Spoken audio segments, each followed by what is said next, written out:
بسم اللہ الرحمن الرحیم۔ السلام علیکم ناظرین، میں ہوں آپ کا میزبان doctor Muhammad Ahsan, programme business politics کے ساتھ۔ پاکستان کی معاشی ترقی آج کا سب سے اہم سوال بن چکا ہے اور حکومت دعوے کر رہی ہے کہ معاشی استحکام حاصل کر لیا گیا ہے، بلکہ ٹی وی پر یہ ٹکرز بھی چلائے جا رہے ہیں کہ آئی ایم ایف نے معاشی استحکام کے بارے میں اچھی رپورٹس دی ہیں، لیکن ہمیں یہ جائزہ لینا ہوگا کہ یہ دعویٰ کس حد تک درست ہے اور کس حد تک پاکستان معاشی طور پر ٹیک آف کرنے کے قابل بن چکا ہے یا نہیں۔ اس کے علاوہ ہمارے موضوعات یہ ہوں گے کہ پاکستان میں صنعت و تجارت کے شعبہ کو کون سے مسائل درپیش ہیں، ہم ان سارے سوالات کا جواب حاصل کریں گے۔ آج ہمیں اسٹوڈیوز میں جوائن کیا ہے تاجر رہنما ملک ابو ذر نے، جو کہ پاکستان تاجر الائنس جو ہیں اس کے بھی وائس پریزیڈنٹ ہیں، لاہور آئی پی پی کے پریزیڈنٹ ہیں اور فاؤنڈرز گروپ کے وائس پریزیڈنٹ ہیں، اور بہت سارے عہدے ان کے پاس ہیں۔ اور دوسرے ہمارے گیسٹ جو ہمیں سیالکوٹ سے جوائن کر رہے ہیں وہ Pakistan federation of Pakistan chambers of commerce and industry کے ریجنل چیئرمین رہ چکے ہیں، Sialkot chamber of commerce and industry کے صدر رہ چکے ہیں، اور سیالکوٹ ڈرائی پورٹ ٹرسٹ کے چیئرمین رہ چکے ہیں، ٹینری زون سیالکوٹ کے چیئرمین رہ چکے ہیں، اور بہت سے ان کے پاس قومی و بین الاقوامی عہدے رہ چکے ہیں، پاکستان کی خدمت کر چکے ہیں۔ خاص طور پہ لیدر انڈسٹری کے حوالے سے انہیں ایک اتھارٹی مانا جاتا ہے۔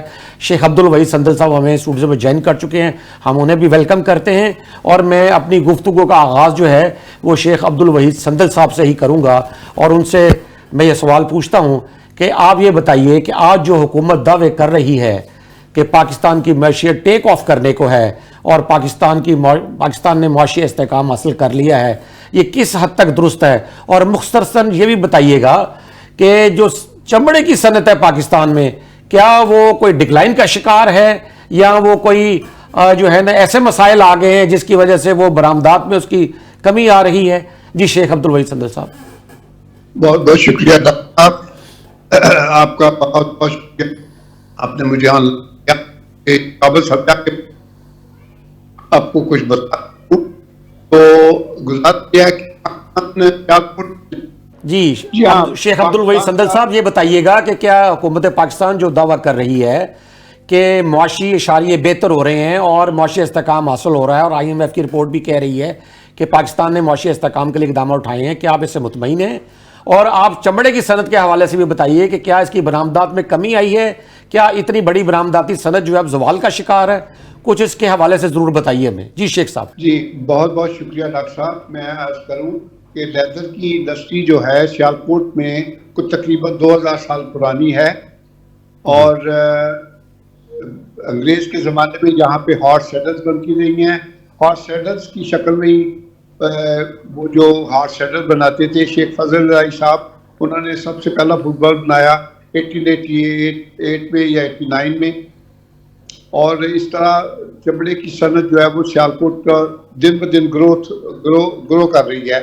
لیکن اسی کو سامنے رکھتے ہوئے انٹرنیشنل جو ہے اپنا ہمارا ادارہ یونیڈو والے، انہوں نے سیالکوٹ میں لیدر ٹینری زون بنانے کا سوچا ہے، جو گورنمنٹ پرائیویٹ سیکٹر اور انٹرنیشنل سیکٹر کے تعاون سے بن رہا ہے جی، اور انشاءاللہ یہ ایک ایسا ٹینری زون ہوگا کہ پاکستان میں آپ کو کہیں نظر نہیں آئے گا۔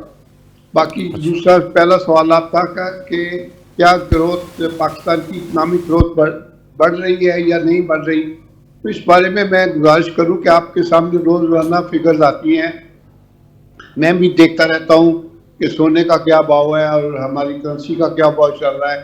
آج جو میں دیکھ رہا تھا میں بہت حیران ہوا کہ گورنمنٹ 254 روپیز پر ڈالر میں دینے کے لیے تیار ہے، یا آپ یہ کہہ لیں کہ سونے کے بھاؤ سے یہ کنورشن جو ہے اس وقت یہ آ رہی ہے 254 روپیز پر ڈالر جی، اور گورنمنٹ پے کر رہی ہے 280 روپیز ایکسپورٹرز کو۔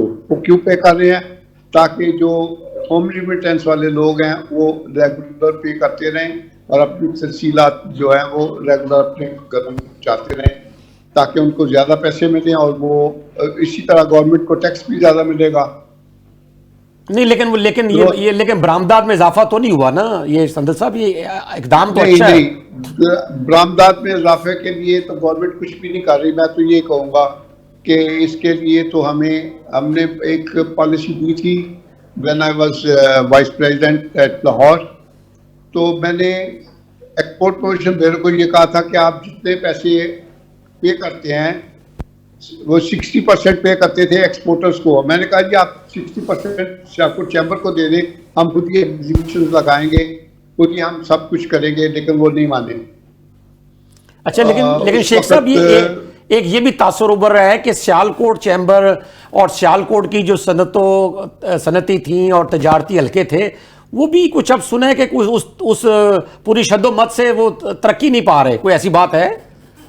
نہیں جی ایسی کوئی بات نہیں ہے.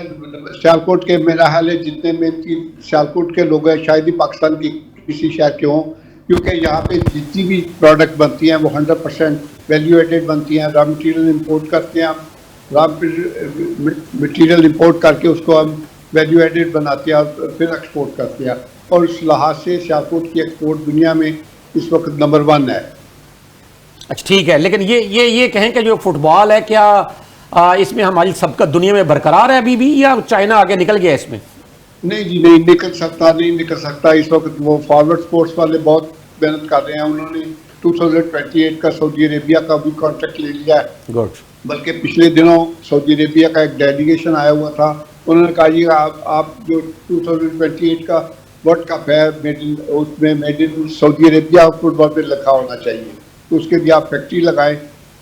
اور انہوں نے کہا جی میں نے مصر میں فیکٹری لگائی ہے, میرے اتنے پیسے خرچ ہو گیا. انہوں نے کہا اس سے ڈبل دے دیں گے ہم, آپ فیکٹری لگاؤ ادھر آ کے. تو اب وہ میرا حال ہے سوچ رہے ہیں کہ سعودی عربیہ میں فیکٹری لگائی جائے. شیخ صاحب یہ تو بڑی اچھی خبریں آپ دے رہے ہیں, لیکن پھر بتائیں رکاوٹ ہے کہاں؟ میں آپ سے سننا چاہتا ہوں کہ آخر وہ کیا چیز ہے جو پھر آگے نہیں بڑھنے دے رہی, کوئی اچھے ریزلٹس نہیں دے رہی, گروتھ نہیں ہو رہی, اس کی کیا وجہ ہے؟ ہاں جی اس کی وجہ یہ ہے کہ گورنمنٹ کے جو ٹیکسیز ہیں وہ بہت زیادہ ہے, اور ہمیں پوری طرح سے انکریج نہیں کیا جا رہا. گورنمنٹ کی طرف سے ڈسکریج کیا جاتا ہے. کسی معاملے میں چلے جائیں تو وہ ڈسکریجمنٹ کم ہے اور انکریجمنٹ بہت کم ہے. چلیں مجھے یہ سمجھ آئی کہ آپ یہ کہنا چاہ رہے ہیں کہ جو اس وقت ایک بیوروکریٹک تسلط ہے اور جو سسٹم چل رہا ہے وہ گروتھ میں کوئی رکاوٹ ہے. میں آپ کی طرف دوبارہ واپس آؤں گا. اس وقت ہمارے پاس اسٹوڈیوز میں جو مہمان موجود ہیں ابوذر ملک, ان سے سوال پوچھتے ہیں. جی ملک صاحب یہ بتائیے گا کہ تاجر برادری جو لاہور میں ہے یہ بھی آج کل بڑا شور و غوغا سا ہے کہ بڑے مسائل ہیں, پیرا فورس کے ساتھ ہیں, کچھ میونسپل کارپوریشن کے ساتھ ہیں, کچھ آپ تجاوزات کے دوسرے مسائل آ گئے ہیں, کچھ یہ ہے کہ دکانیں بھی گرائی گئی ہیں. آپ چونکہ تاجر الائنس کے رہنما ہیں اور ہر جگہ پہ متحرک نظر آتے ہیں, تو بتائیے کیا مسائل ہیں اور کیوں نہیں حل ہو رہی ہے؟ جی ڈاکٹر صاحب اس کے بارے میں یہ کہنا چاہوں گا, جو شو انڈسٹری ہے اس میں ایسوسیٹ کلاس اور کارپوریٹ کلاس دونوں کو میں ڈیل کر رہا ہوں, اور ایسوسیٹ کلاس کے جو مسائل ہیں وہ ڈیفرنٹ ہیں اور کارپوریٹ کلاس کے مسئلے جو ہیں وہ ڈیفرنٹ ہیں. جس طرح ایسوسیٹ کلاس جو ایک عام دکاندار آ جاتا ہے جس میں ہماری مارکیٹ میں شو انڈسٹری میں, تو اس کے لیے تو بہت سارے مسئلے جو ہیں وہ پیش آ رہے ہیں. وہ ہماری جو اپنی سٹاک ایکسچینج ہے اور وہ اوپر جا رہی ہے, لیکن یہ ہے کہ ہماری مارکیٹوں میں کاروبار نہیں ہے. اس کی کیا وجہ ہو سکتی ہے؟ اور ہم جو اصل میں تاجر برادری جو ہے کیا یہ ٹیکس نہیں دینا چاہتی؟ یہ جو بات سامنے آتی ہے اس میں کیا حقیقت ہے؟ دیکھیں تاجر برادری تو ٹیکس دینا چاہتی ہے, ٹیکس دے بھی رہی ہے اور ٹیکس دیتی بھی ہے. ٹھیک ہے, تاجر برادری ٹیکس دینا چاہتی ہے, لیکن کچھ مس مینجمنٹ ہے جس کی وجہ سے تاجر برادری پریشان ہوتی ہے. کیا وہ ٹیکس دینا چاہتی ہے؟ کیا وہ ٹیکس صحیح طریقے سے حکومت کے پاس پہنچتا ہے؟ صحیح طریقے سے ہمیں ڈیل کیا جاتا ہے؟ تاجر برادری ٹیکس دینے کے لیے تیار ہے اور ٹیکس دیتی ہے. اور جو ایسوسیٹ کلاس کے دکانداروں کے ہمارے مسائل ہیں وہ یہ مسائل ہیں کہ ہم صبح, اگر میرا دکاندار صبح اپنی شاپ کھولتا ہے مارکیٹ میں, تو 10 قسم کے ادارے ہیں جو اس کی طرف آتے ہیں. ابھی کسٹمر نہیں آیا ہوتا تو ادارے پہلے پہنچ جاتے ہیں. کبھی پیرا فورس ہے, کبھی کارپوریشن ہے, کبھی لیبر ڈپارٹمنٹ ہے, کبھی سوشل سیکیورٹی ہے, اور بہت سارے ادارے ہیں. اور وہ ادارے ایسا نہیں ہے کہ اپنا کام نہیں کر رہے. وہ ادارے تو آپ کو یہی کہتے ہیں نا کہ آپ جو ہے اپنے سسٹم کو ٹھیک کریں, اپنی دکانوں کو ٹھیک کریں, یا کچھ اور ڈیمانڈ ہے کوئی ایسی؟ اس میں دیکھیں سسٹم کو ٹھیک کرنا, اور وہ سب لوگ تیار ہیں سسٹم اپنا ٹھیک کرنے کے لیے, اور سسٹم ٹھیک بھی ہے.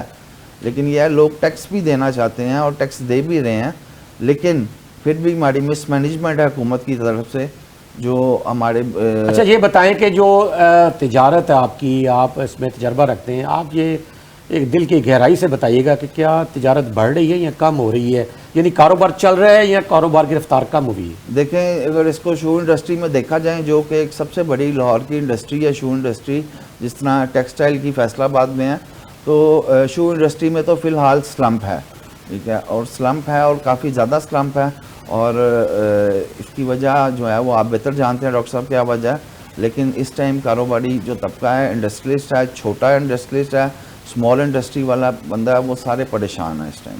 نہیں لیکن بھائی صاحب شو انڈسٹری کی آپ کہہ رہے ہیں کہ لاہور کی انڈسٹری ہے، ہاں مجھے یاد ہے آج سے 40-45 سال پہلے کاٹیج انڈسٹری ہوتی تھی لاہور میں، ہر جگہ پر گلی محلوں میں جوتے بنائے جاتے تھے، تو اب کیا ہوا ہے کہ وہ جوتا سازی جو ہے وہ کم ہو گئی ہے؟ میں نے سوال آپ سے ضرور پوچھنا تھا، لیکن اب آپ نے چونکہ خود ذکر کیا ہے، ضرور بتائیے کہ جوتا سازی کا عمل جو ہے وہ آخر کار کیوں ختم ہو رہا ہے؟ جی اس میں دیکھیں ہماری جو ایک اسمال انڈسٹری ہے، جب اس کو گورنمنٹ کی طرف سے سپورٹ ملے گی، وہ ایکسپورٹ کرے، وہ اپنی فیکٹری اور انڈسٹری کو ریلیف ملے، ٹیکسز میں ریلیف ملے، تو 100% ہماری انڈسٹری بھی ترقی کرے گی۔ اور اگر ہمارے ادارے جیسے ہماری لوکل مارکیٹ میں پیرا فورس جیسے لوگ افسر آ کے اور تاجروں کو گالیاں نکالیں گے اور غیر محفوظ ہو کے بیٹھیں گے، تو میرا نہیں خیال کہ اگر یہ رویہ حکومت کا رہے گا تو انڈسٹری جو ہے وہ بہتر چل سکتی ہے۔ ہمیں ٹیکسز میں ریلیف دینا چاہیے، ہمیں ایکسپورٹ پہ ریلیف دینا چاہیے، اور انڈسٹری آپ دنیا میں کہیں بھی چلے جائیں جہاں پہ بھی انڈسٹری لگتی ہے، ٹھیک ہے، اس کی گورنمنٹ جو ہے وہ اس انڈسٹری کی سپورٹ میں لگ جاتی ہے کہ وہ انڈسٹری چلے۔ لیکن یہاں پہ یہ معاملات ہیں کہ جب انڈسٹری ایک بندہ لگاتا ہے تو 12 قسم کے محکمے، یا ایک دکان کھولتا ہے تو اتنے زیادہ محکمے اس کے پاس آتے ہیں، وہ ان محکموں سے ڈیل کرنے کے لیے تیار ہے، لیکن وہ محکمے صحیح طریقے سے ڈیل نہیں کر پا رہے۔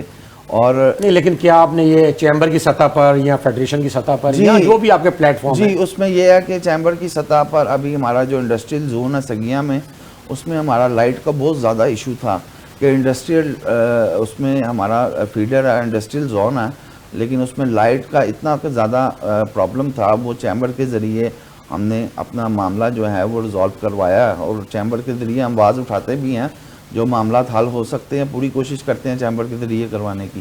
نہیں تو یہ پیرا فورسز والا معاملہ نہیں آپ نے ٹیک اپ کیا؟ لیکن پیرا فورس ایک اچھا اقدام ہے کہ اس میں اچھے لوگوں نے جو باہر چیزیں اپنی تجاوزات باہر رکھے ہوئے ہیں، اور وہ اچھی چیز ہے کہ اس کو ہم اپنا ریموو کر کے اپنی جگہ پہ آ رہے ہیں، لیکن ان کا رویہ تاجر برادری کے ساتھ ٹھیک نہیں ہے۔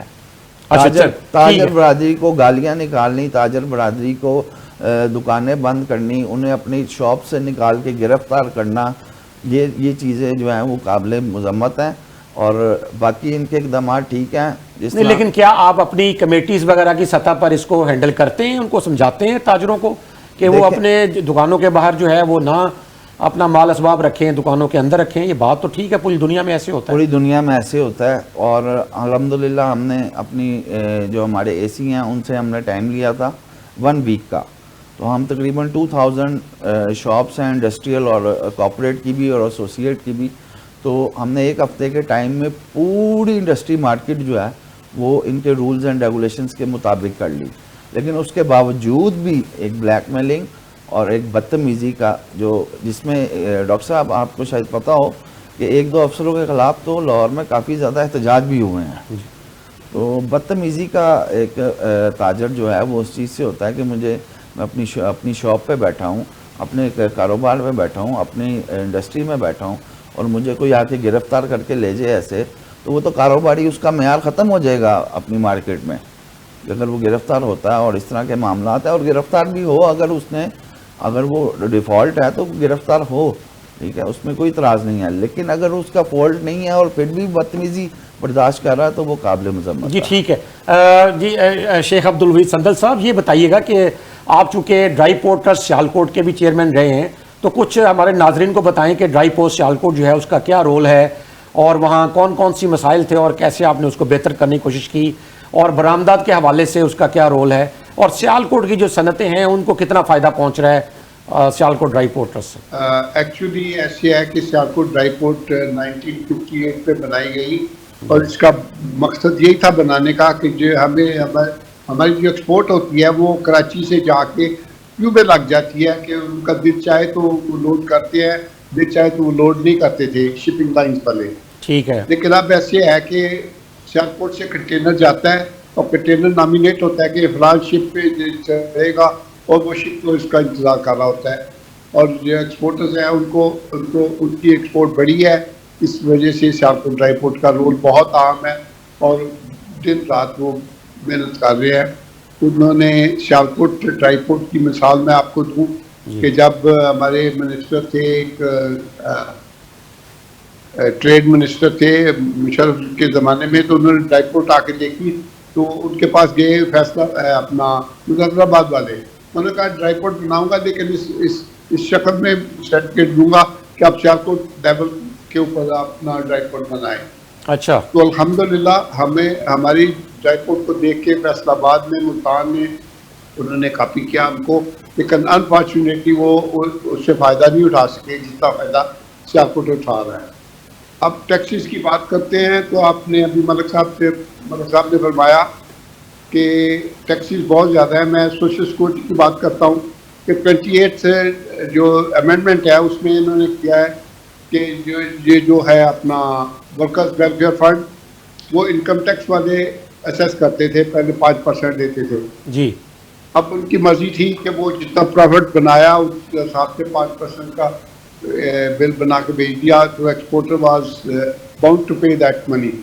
اب یہ کرپشن آ جائے گی, یہ جو آتے ہیں اب وہ آنا شروع ہو گئے سوشل سیکورٹی والے کے, لو جی ہمیں چیک دو جی, یہ کرو جی, وہ کرو. کیوں دیں جی آپ کو چیک کرو جی, آپ نے دینا ہے تو آپ ہمیں دیں. آپ بس وہ کرپشن ہی ہوگی.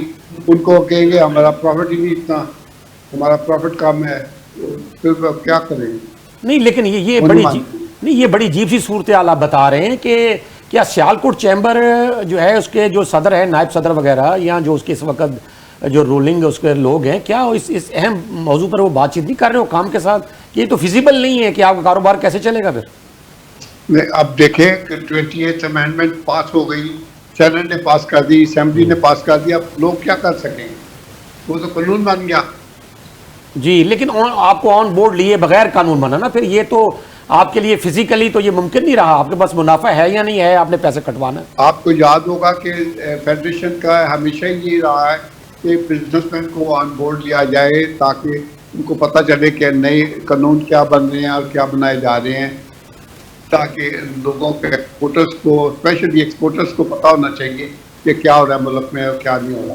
چلیے یہ تو بڑا ایک جو لاگت ہے چمڑے کی پاکستان کے مقابلے میں بنگلہ دیش بہت سستا, ان کی لاگت بہت کم ہے, ہمارے ہاں لاگت بہت زیادہ ہے, ٹیکسیز کی وجہ سے لاگت بہت زیادہ ہے. نہیں, آپ کیا سمجھتے ہیں کہ جو چمڑے کی صنعت ہے یہ اس کی پیداواری لاگت کی وجہ سے ڈکلائن ہے اس کے اندر؟ ہاں جی بالکل جی. اب جب مقابلتاً ہم جب شول اپر لیدر ہی کہہ لیں وہ بیچنے جائیں گے تو ایک ہمارا جو ایکسپورٹر ہے وہ اگر $3 میں بیچ رہا ہے تو $2.5 میں بنگلہ دیش دے رہا ہے. اور بنگلہ دیش کا جو کڈ لیدر ہے وہ تو بہت بہت بہترین ہے. ان کا جو گائے ان کی گائے بہت دبلی پتلی ہے اور اس کا کڈ بہت اچھی بنتی ہے. لیکن کسی دور میں پاکستانی لیدر کی بڑی مانگ تھی, اب کیا ہوا کہ پاکستانی لیدر پیچھے رہ گیا بنگلہ دیش سے؟ ایک تو ٹیکنالوجی کا ریزن ہے کہ ٹیکنالوجی میں انڈیا اور بنگلہ دیش بہت آگے نکل گئے اور پاکستان کو وہ مشینری نہیں دی گئی جو جن کی ڈیمانڈ کرتے تھے. اب میں آپ کو ایک چھوٹی سی بات بتاؤں, میں انڈسٹریل اسٹیٹ میں بیٹھا ہوں تو یہاں پہ ایک ان کا لیدر سینٹر تھا. لیدر سینٹر میں لاہور سے اکثر سیکٹری صاحب آتے تھے میٹنگ کرنے کے لیے. تو میں نے ایک دن ان سے مشینری کی لائن دی کہ یہ مشینریز اب آنی چاہیے, ہماری پرانی مشینری ہیں اب اولڈ ڈیٹڈ ہو چکی ہیں, نہیں اپڈیٹ کریں. تو انہوں نے ایک کان سے سنا دوسرے سے نکال دیا. نیکسٹ ٹائم آئے تو میں نے کہا جی اگر ایسے ہی نشستن برخاستن ہونی ہے تو پھر کیا فائدہ. نیکسٹ انہوں نے میٹنگ پہ جو بلائی انہوں نے کہا یہ اس کو نہیں بلانا. تو اب یہ دیکھیں کہ جو بندہ صحیح بات کرتا ہے اس کو بلانا ہی نہیں ہے. نہیں تو یہ ٹینری زون جو پھر ایک قابل قدر لگ رہی تھی بات, کیا صرف اس میں پلاٹس ہوں گے, کیا وہاں یہ ٹیکنالوجی اور ساری سہولیات وہاں پر نہیں ہوں گی ٹینری زون سیالکوٹ میں؟ وہاں کچھ ہو رہا ہے جی، بہت بہت بہترین کام ہو رہا ہے، اور میرا خیال میں دنیا کے کسی ملک میں ایسا کام نہیں ہو رہا جیسا ہمارے اس وقت اپنا سیالکوٹ ٹینڈی زون میں ہو رہا ہے۔ تو کیا ٹیکنالوجی کی بھی کوئی وہاں حصول آپ نے ممکن بنایا ہے سیالکوٹ ٹینڈی زون کے لیے؟ سب کچھ کیا ہے جی، بہت کچھ کیا ہے۔ اب جب کبھی شروع ہوگا تو آپ دیکھیں گے کہ جو کراچی باعث آتے تھے وہ سیالکوٹ آیا کریں گے۔ اچھا، لیکن یہ بتائیں کہ یہ جو کچھ سرجیکل انسٹرومنٹس ہیں یہ بھی سیالکوٹ سے، ان کا بھی ایک بڑا نام ہے، آپ دیکھ رہے ہیں کہ کیا یہ ٹیکنالوجی حاصل کر رہے ہیں نئی، اور کیا جو دنیا کی نئی مانگ ہے اس کو بھی سیالکوٹ پورا کر پائے گا؟ مانگ کو پورا کرنا تو شاید سرجیکل کے لیے مشکل ہے، کیونکہ ان کی ڈیمانڈ بہت زیادہ ہے، اور جہاں پہ پیسہ بنانے کی چکر میں لوگ زیادہ ہیں۔ مثال کے طور پہ اب جو امپورٹڈ اسٹیل ہے اس کی کاسٹ بہت زیادہ ہو گئی ہے، تو اس کی وجہ سے ایکسپورٹ ڈکلائن ہو رہی ہے۔ اچھا شیخ صاحب، میں آپ سے ایک اور عرض کرتا ہوں، آپ یہ اس پہ روشنی ڈالیے گا کہ سارے تجارتی حلقے جو ہیں اس وقت وہ یہ کہہ رہے ہیں کہ جی مارکہ حق یعنی مارکہ بنیان مرصوص کے بعد اب مارکہ معیشت کی ضرورت ہے، اور اس طرف جو ہے نا آگے بڑھا جائے۔ تو آپ بتائیں کہ وہ کون سے عوامل ہیں جن پر چل کر پاکستان جو ہے نا وہ مارکہ حق کی طرح مارکہ معیشت بھی فتح یاب ہو سکتا ہے؟ اس کے لیے سب سے بڑی وجہ جو ہے ٹیکسز کی برمار جو ہے نا ان کو کنٹرول کیا جائے۔ اب ایکسپورٹرز کے ہمارے سیالکوٹ میں ایک سسٹم تھا کہ جو ایکسپورٹ ہم کرتے تھے اس پہ 2% مائنس ہو جاتا تھا بینک پہ جب ریمیٹنس آتی تھی۔ اب انہوں نے ختم کر دیا، انکم ٹیکس والوں نے، انہوں نے کہا جی نہیں، پھر بستے پکڑو اور بستے دے کے ہمارے دفتروں میں پہنچو۔ اوہو، اچھا۔ اب وہ ان کے دفتر جاتے ہیں تو پانی کوئی نہیں پوچھتا تھا، ان کا چپراسی آ جائے تو ہم کرسی لے کے اس کے پیچھے پیچھے بھاگتے ہیں۔ جی ٹھیک ہے ناظرین، ہم شیخ عبدالوحید سندل صاحب کو سن رہے ہیں اور ملکہ بزرگ کو اسٹوڈیو میں، ملتے ہیں ایک بریک کے بعد۔